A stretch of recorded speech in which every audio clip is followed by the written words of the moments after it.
Hi, my name is Bob Morrell and this is Jeremy Blake and our company's Reality Training, and we're delighted to be here at the Travel Convention giving you our 10 ways to drive your business. And this is going to be a quick summary and we're going to take you through it. Exactly. So the first one, can you change your business model? i.e., can you move from a commercial hierarchy to a system that focuses entirely on your customer's purpose? The second thing we'd like to talk about is Lanchester strategy. There's two strategies. You're either weak or you're strong. If you're weak, how can you improve your proposition 3 times better and go after a major player that's actually in your area? So you're a weak player, but what can you do about your proposition 3 times better? You don't have necessarily the resources of people, but how can you harness technology, being 3 times more nimble? And then if you're strong, who's coming into your territory, who's a small player, and instead of you focusing against your direct competitor, you look at a weaker player in your market and know that some of their customers are being attracted to this new offering. Don't you get lazy and rest on your laurels. What can you do to harness the power of your proposition to win back some of those customers that might be leaving? So it's harnessing the power of 3. Lanchester's laws. You can find out more about it online. Don't pass the recession on to your suppliers. If you've got a relationship with somebody you've known for years, don't suddenly, because you're worried about the recession, pass it on to them. Do what you can to improve that relationship, because in a year to 18 months' time, you're going to need them.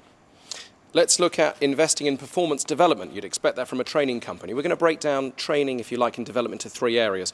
Operational development, so actually looking at your systems and having training and ideas around how could you improve it. If you'd like, we've moved through the technology age into the information age, now we're in the ideas age. The second part of training is motivation. One of the easiest ways to motivate people is to let them realize they're all unique. If you had to make cuts, we hope that your first cut has been the deepest, but the people left need to feel that they're being invested in. So one of the best things to do is ask them for their ideas. What might they change about the system? What might they change about the way they engage customers? And finally, coaching.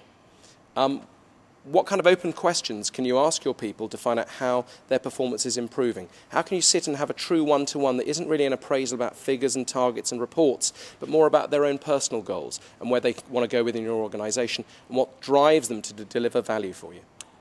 Also, let's think about the recession. It clears away poorly run businesses. And there are lots of ways that you could be identified as a poorly run business. The fact is, think about the way that you manage, the way that you delegate, the way that you market, and consider if you're doing it well or not. That's going to affect you more than anything. Resegment your customers. Work out who is it best to spend time on. The most profitable, the people who come back the most, the people who are easy to book with. Don't just call customers and treat them all as customers. Have focused drives. Before you make massive cuts into your company, make sure you've rooted out your operational inefficiencies first. Look at your systems and find out where there's waste locked into the system, get rid of that waste, then see what kind of cuts you need to make.